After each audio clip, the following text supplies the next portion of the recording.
I used to think I could handle anything. The eye rolls, the silent treatment, even the possibility that she'd never truly see me as her mother.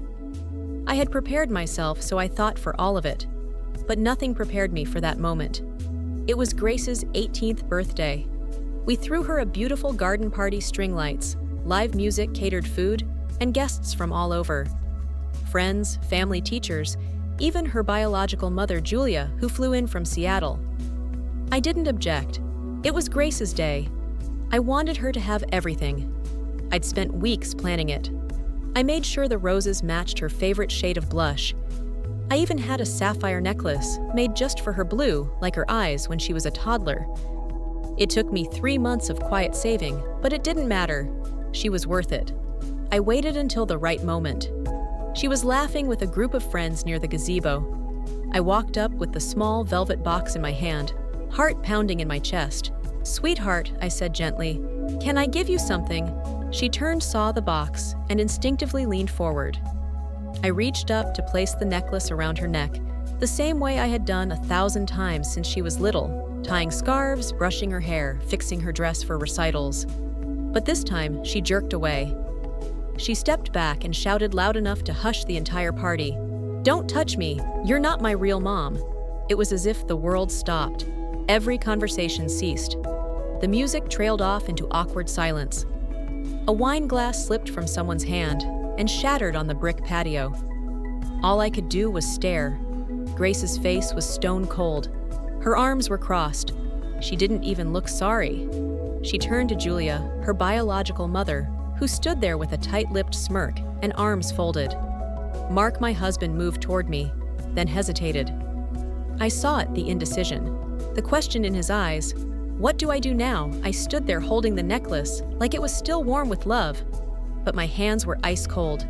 My fingers trembled as I gently closed the box. And then I smiled. Not because I was okay, but because it was the only thing I could do. I wasn't about to cry, not there, not in front of them. So I smiled, that quiet, broken kind of smile you give when you're too hurt to speak. No one stopped me as I walked away. No one asked where I was going. I left the party I had poured my soul into. I left the girl I had raised for 16 years. I left before they could see the tears that were already threatening to fall. As I walked back through the house, heels clicking on the tile, I clutched the velvet box to my chest like a funeral urn. And the only thought in my mind was this: maybe I was never really her mom after all. I didn't sleep that night. I sat on the edge of our bed, still in the dress I wore to her party, with the sapphire necklace box unopened in my lap. My makeup had long since melted away, mascara clinging to my cheeks like smudged regret. Mark was downstairs, probably nursing a whiskey and avoiding the silence between us. 16 years, 16 birthdays, 16 Christmas mornings, 16 years of scraped knees and spelling tests and bedtime songs. I gave her everything I had, and now I was just not her real mom. Let me tell you how it all began. Grace was 2 years old when I met Mark. He was a widower, barely hanging on. Julia had left him when Grace was just a baby, too young, she said, too tied down. She wanted to find herself.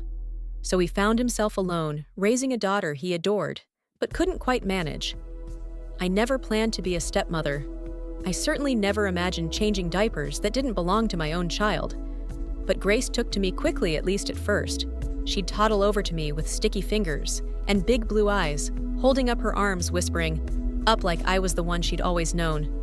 She didn't call me Mom, not for a long time. At first, I was Miss Ellen, then just Ellen. And that was fine. I never forced it. I remember one night she was 5. She woke up crying from a nightmare. I ran into her room, scooped her up, and held her against my chest. She buried her face in my neck and whispered, "I want Mommy." My heart broke right there. But I didn't correct her. I didn't tell her I was the one who had rocked her to sleep every night for 3 years. I didn't say, "I'm your mom now." I just held her and hummed the lullaby I knew she liked. Over the years, it became easier to forget that I hadn't given birth to her. She started drawing pictures of our family, me, her Mark, and she'd bring them home from school and tape them to the fridge. I kept every single one. I helped her with science fairs, sat through dance recitals, dried her tears after middle school heartbreaks.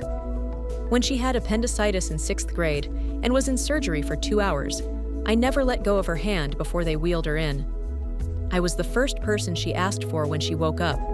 I thought that meant something, but it changed when she turned 13. Suddenly, I wasn't cool enough. She started pulling away. One day, she snapped at me in front of her friends, "Stop acting like you're my mom."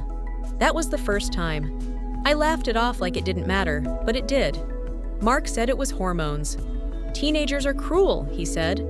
"Don't take it personally." But it wasn't just that. It was the little things. The eye rolls when I reminded her to clean her room. The way she'd text Julia under the table at dinner. The way she stopped saying "I love you" back. Still, I stayed. I showed up, every day, even when I was exhausted. Even when I was the last to know about her school projects or field trips or the fact that she was applying to colleges out of state. I stayed. Because love isn't about biology, it's about choice. And I chose her. Every single day for 16 years. There's this moment I go back to, in my mind. Grace was 10. It was her birthday, and she had a sleepover with 5 of her loudest, messiest friends. I stayed up late baking cupcakes, helping them make friendship bracelets, and painting nails.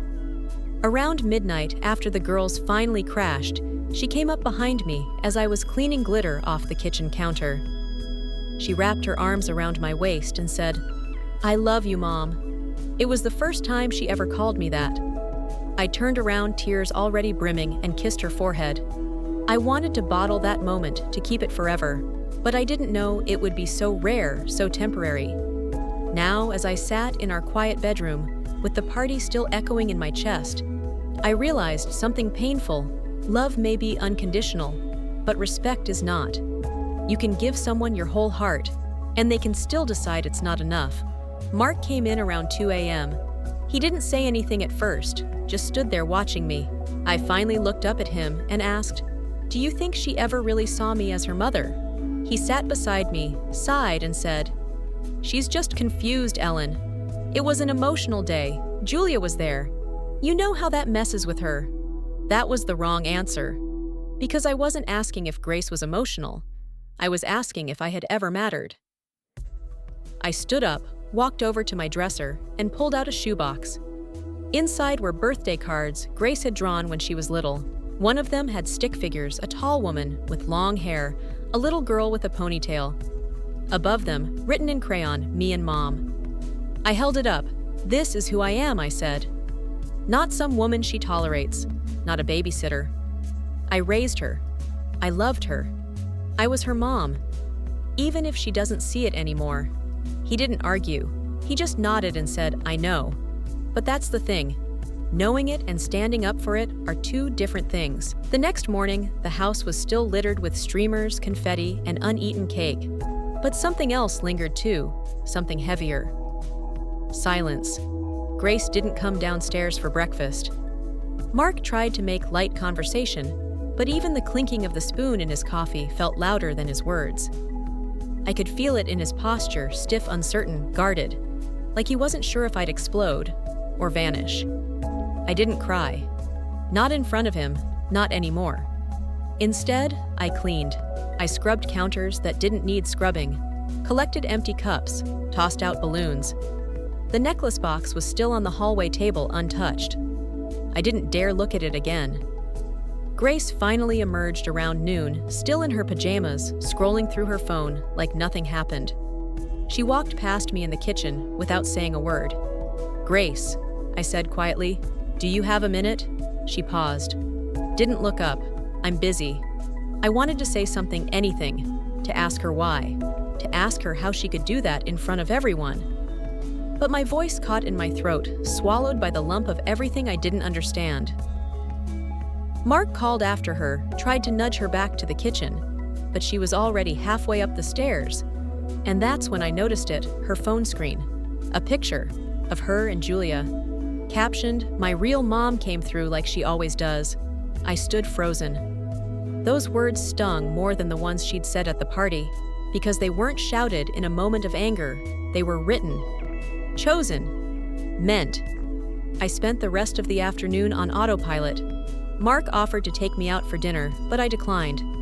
I didn't feel like smiling through small talk with waiters or pretending to enjoy a meal when something inside me had come undone. That night, I pulled out a storage bin from the back of the closet. Inside were the keepsakes I'd never let go of Grace's first dance shoes, a macaroni necklace she made in 2nd grade, a Mother's Day card that said, "You're the glue that holds me together." I ran my fingers over each memory, wondering when exactly I stopped being glue and became a ghost. The next few days passed in a blur of cold shoulders and shorter conversations. Grace barely looked at me.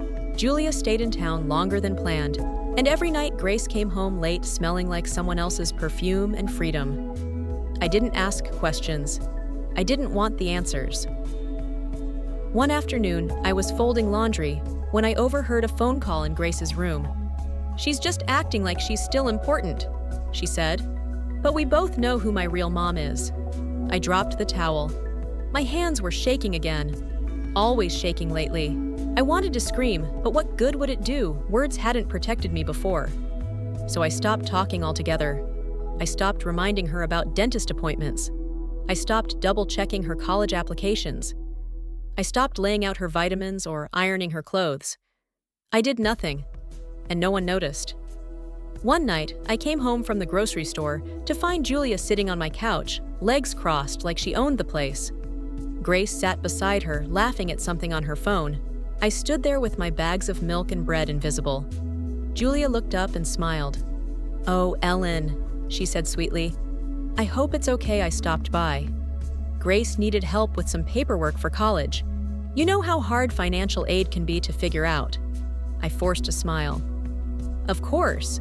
She didn't ask if I needed help with the bags. Neither did Grace.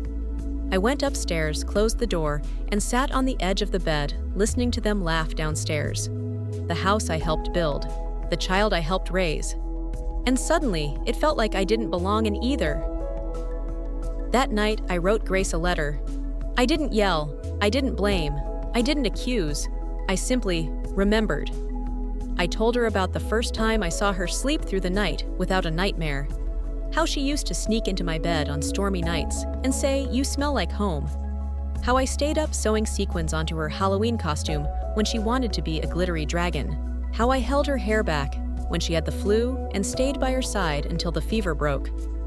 I told her she didn't have to call me Mom, but I hoped one day she'd remember how it felt to be loved by someone who chose her. I folded the letter and placed it inside the necklace box. Then I slid it under her bedroom door. The next morning, it was gone. No thank you, no response. But the box was no longer there. That was enough for now.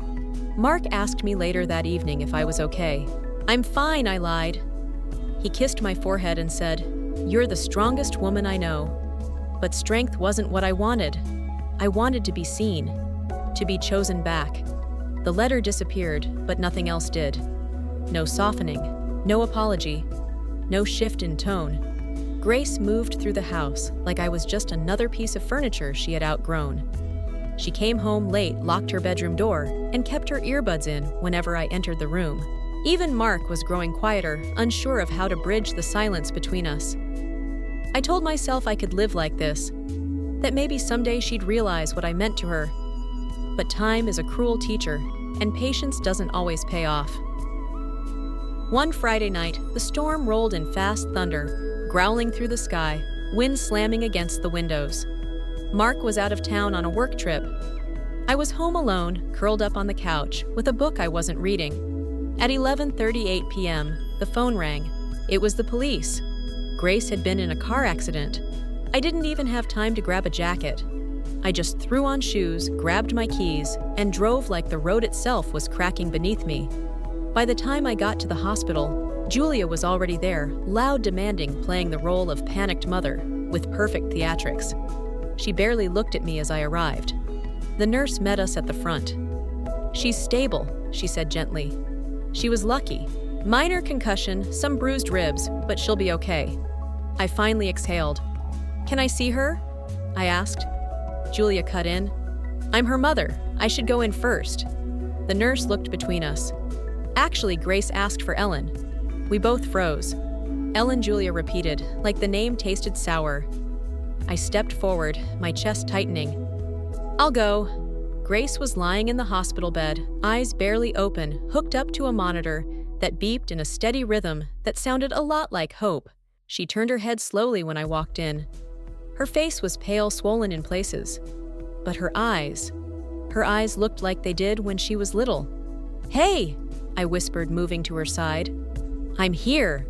She blinked, then gave me the smallest nod. "I knew you'd come." Those 4 words undid me. I sat beside her and gently took her hand. Her fingers were cold, but they gripped mine like a lifeline. "What happened, sweetheart? I was with Mom," she murmured, voice hoarse. "We fought. She dropped me off early. I didn't want to go home, so I just drove around. I wasn't looking. The car, I didn't see the light." She paused. "I thought I was going to die." My throat tightened. "You're safe now," I said. "You're safe." She stared at the ceiling for a long moment. "I read your letter." I held my breath. She turned her head toward me, eyes glassy. I didn't know you remembered all that. I didn't think it mattered." "It always mattered," I said. "You always mattered." Tears spilled down her cheeks, and then, barely above a whisper, "I'm sorry." It wasn't dramatic, it wasn't loud, but it was real. I leaned forward, pressed my lips to her forehead, and let myself cry. Not for the pain, but for the relief. For the crack in the wall between us. For the chance. She came home 2 days later. Mark took time off work, Julia disappeared back to Seattle, and Grace stayed mostly in her room healing. But something was different. The silence between us had softened. She started coming downstairs for breakfast again. She asked about my day. She helped set the table. It wasn't sudden, and it wasn't perfect. But it was real. One afternoon, as I folded laundry in her room, she sat on the edge of the bed and said, "I was mean to you." I didn't know why. I guess it felt safer to push you away than admit I needed you. I looked at her, startled. She continued, "You never gave up on me, even when I didn't deserve it. That's what a real mom does, isn't it?" I didn't answer with words. I just opened my arms and she came to me. We sat there tangled in each other, and for the first time in years, I felt like I belonged. That night she came to me with the necklace box in her hand. "I want to wear it," she said, opening the lid. "Can you put it on me?" I smiled through tears and fastened the chain around her neck. It shimmered against her collarbone, like it had been waiting for this moment all along. Afterward, she looked in the mirror and whispered, "It's beautiful." "So are you," I replied. She turned to me, and this time, no cameras, no audience, just the 2 of us, and said, "Thank you, Mom." A few months have passed since that night in the hospital. Grace is back to her usual self mostly. She still forgets to rinse her dishes and rolls her eyes when I remind her to gas up her car. But the bitterness is gone. The distance, the need to push me away.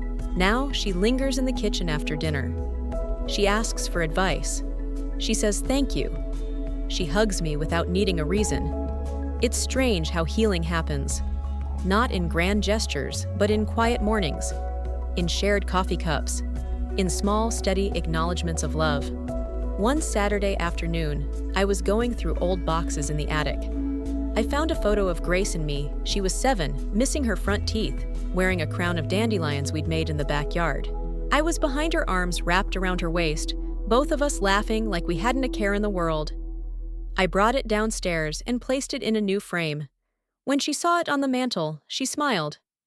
"I remember that day," she said. "I thought you were magic." My voice caught. "Why? Because you made everything better." I didn't cry then. I didn't need to. That moment was enough. A few weeks later, we hosted a small graduation brunch at home, just close friends and family. Grace stood up to say a few words, thank everyone for coming. And then, completely unprompted, she said, "I wouldn't be here without the woman who raised me." She wasn't in my baby pictures. She didn't give me my eyes or my laugh. But she gave me everything else. She chose me. She stayed. She loved me when I wasn't easy to love. So, thank you, Mom, for being mine even when I didn't know I was yours. Everyone clapped. Some teared up.